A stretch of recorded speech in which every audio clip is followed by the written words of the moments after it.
ರಾಜ್ಯದಲ್ಲಿ ಗ್ಯಾರಂಟಿ ಗದ್ದಲ ಮುಂದುವರೆದಿದೆ. ಸರ್ಕಾರ ಮುಂಗಡವಾಗಿ ಸಬ್ಸಿಡಿ ಹಣ ಬಿಡುಗಡೆ ಮಾಡದೇ ಇದ್ರೆ ಜನರಿಂದಲೇ ಗೃಹಜ್ಯೋತಿ ಬಿಲ್ ವಸೂಲಿಗೆ ಅವಕಾಶ ಕೋರಿ ಕೆಇಆರ್ಸಿ ಮುಂದೆ ಚೆಸ್ಕಾಂ ಪ್ರಸ್ತಾವನೆಯನ್ನು ಇಟ್ಟಿದೆ.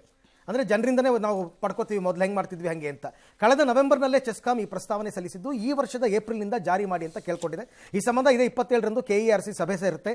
ಈ ಪ್ರಸ್ತಾವನೆಯನ್ನು ಕೆಇಆರ್ಸಿ ಬಹುತೇಕ ಒಪ್ಪುವ ಸಾಧ್ಯತೆ ಕಡಿಮೆ ಅಂತ ಹೇಳಲಾಗ್ತಾ ಇದೆ. ಈ ಮಧ್ಯೆ ಎಸ್ಕಾಂ ಪ್ರಸ್ತಾವನೆಯನ್ನೇ ಮುಂದಿಟ್ಟುಕೊಂಡು ರಾಜ್ಯ ಸರ್ಕಾರದ ವಿರುದ್ಧ ಬಿಜೆಪಿ ಮುಗಿಬಿದ್ದಿದೆ.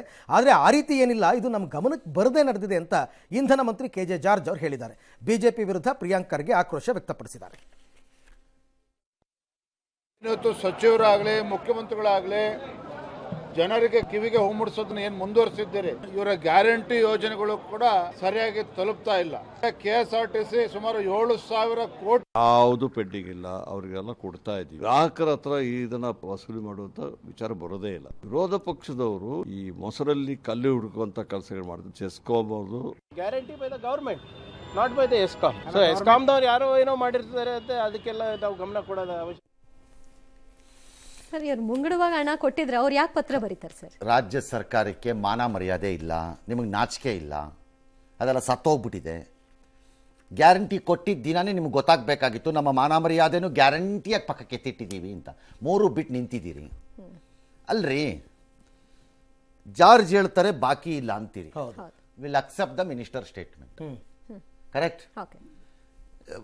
ಎಲ್ಲವನ್ನೂ ಅರಿತುಕೊಂಡಿರುವ ಪ್ರಿಯಾಂಕ್ ಖರ್ಗೆ ಅವರು ಹೇಳ್ತಾರೆ ESCOM is part of the government will direct ಅಂತಾರೆ. ಇದು ಎರಡೂ ಗೊತ್ತು. ಬಾಕಿ ಇಲ್ಲ ಅನ್ನೋದು ಮತ್ತು ನಾವು ಸರ್ಕಾರದ ಅಧೀನ ಅನ್ನೋದು ಗೊತ್ತಿರೋ ಚೆಸ್ಕಾಮು ಬರದವ್ರಿಗೆ ಏನು ಮಾಡ್ತೀರಿ ಅಂತ ಮಾತಾಡ್ತೀವಿ. ಬಿಜೆಪಿ ವಿರೋಧ ಪಕ್ಷ ಮೊಸರು ಕಲ್ಲು ಬಂಡೆ ಆಗಲ್ಲ, ಬಂಡೆ ಎಲ್ಲ ತೆಗಿಯಕ್ಕಾಗಲ್ಲ, ಹಂಗೆಲ್ಲ ಆಗಲ್ಲ. ಇದು ಬರೀ ಕಲ್ಲು ಇಟ್ಕೊಳ್ಳೋಣ.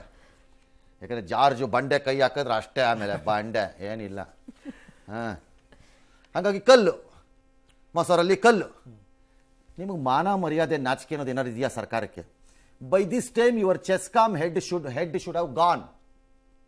ತಲೆ ಹೊಟ್ಟೋಗ್ಬಿಡ್ಬೇಕಾಗಿತ್ತು ಇಷ್ಟೊತ್ತಿಗೆ.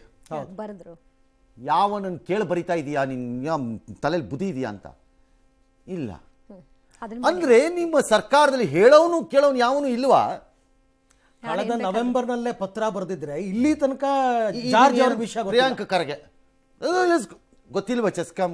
CESCOM MD ಗೊತ್ತಿರಲ್ವಾ? ಅಥವಾ ಜಾರ್ಜ್ ಅವರೇ ಅವ್ರಿಗೂ ನೀವು ಕೇಳಿದ್ರೆ ಬಾಕಿ ಇಲ್ಲ ಅಂತೀರಿ, ಚೆಸ್ಕಾಂನವ್ನು ಬಾಕಿ ವಸೂಲಿ ಮಾಡ್ತಾನೆ ಅಂತಾನೆ. ಆ ಚೀಫ್ ಮಿನಿಸ್ಟರ್ ಕೇಳಿದ್ರೆ ಗ್ಯಾರಂಟಿ ಬಾಕಿ ಇದೆಯಾ ವಿಚಾರಿಸ್ಬಿಟ್ಟು ರಿಲೀಸ್ ಮಾಡಕ್ಕೆ ಹೇಳ್ತೀನಿ ಅಂತಾರೆ ಫೈನಾನ್ಸ್ ಮಿನಿಸ್ಟರ್ ಆಗಿ.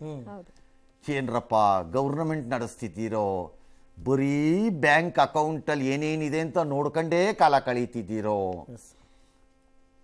ಏನ್ರಪ್ಪ ಈ ಸರ್ಕಾರದ ಹಣೆ ಬರಹ.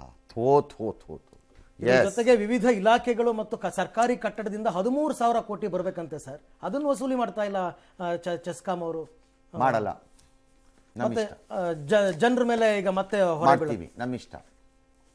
ಅಂದ್ರೆ ಡಿಕ್ಟೇಟರ್ಶಿಪ್ ಆಯ್ತಿದ್ದು. ಯಾರು ಬೇಕಿದ್ದು ಓಟ್ ಹಾಕು ಸಾಕಾರ ಬಿಡು, ಜನ ಬುದ್ಧಿ ಕಲ್ತ್ಕೋಬೇಕಷ್ಟೇ. ಇನ್ನು ರಾಜ್ಯದ ಗೌಡ ಓಟ್ ಹಾಕ್ಬೇಕು, ಕುರುಬ್ರವನಪ್ಪ ಹಾಕ್ಬೇಕಪ್ಪ. ಅದು ಎಷ್ಟಿ ಅಲ್ವಾ, ಅದು ನಮ್ಮ ಕಡೆಯವರು ಹಾಕ್ಲೇಬೇಕು. ಹಿಂಗೆ ಇಲ್ಲಿಗೆ ಆಯ್ತು ಬಿಟ್ಕೊಡಕ್ಕಾಗತ್ತಾ? ಅದೆಲ್ಲ ಆಗಲ್ಲ, ಬಿಟ್ಕೊಡಕ್ಕಾಗಲ್ಲ ಅಂತ ಮಾಡ್ತೀನಿ. ಎಲ್ಲ ಮಾಡಿದ್ಮೇಲೆ ಯಾಕೆ ಹೇಳ್ತೀರಿ? ಈಗ ಈ ಸಾರಿಗೆ ನೌಕರರ ಸಂಘಗಳು ಮಾಡ್ತಿರೋ ಥರ ಟ್ರಾನ್ಸ್ಪೋರ್ಟ್ ಮಿನಿಸ್ಟರ್ ಹೋಗಿ ಅಪರಾಧ ಅಂತ ಕರೀಬೇಕು, ಕನ್ನಡ ಸಂಘಟನೆಗಳು ಹೋಗಿ ಮಾಡಬೇಕಂತೆ, ಮೀಡಿಯಾನವರೆಲ್ಲ ಮಾಡಬೇಕಂತೆ. ಇವರು ಕತ್ತೆ ಕಾಯ್ತಿರ್ತಾರಂತೆ, ಇವರು ಕರ್ನಾಟಕ ಬಂದ್ ಕರೆ ಕೊಡ್ತಾರೆ, ಇವರು ಕತ್ತೆ ಕಾಯ್ತಿರ್ತಾರಂತೆ, ಇವ್ರು ಜನ ಸಪೋರ್ಟ್ ಮಾಡಿಬಿಡ್ಬೇಕಂತೆ. ಮಾಡಿ ನಾಳೆ ಒಂದು ಸ್ಟ್ರೈಕನ್ನು ನಿಮಗೆ ಕಾದಿದೆ ಆಗ. ಎಸ್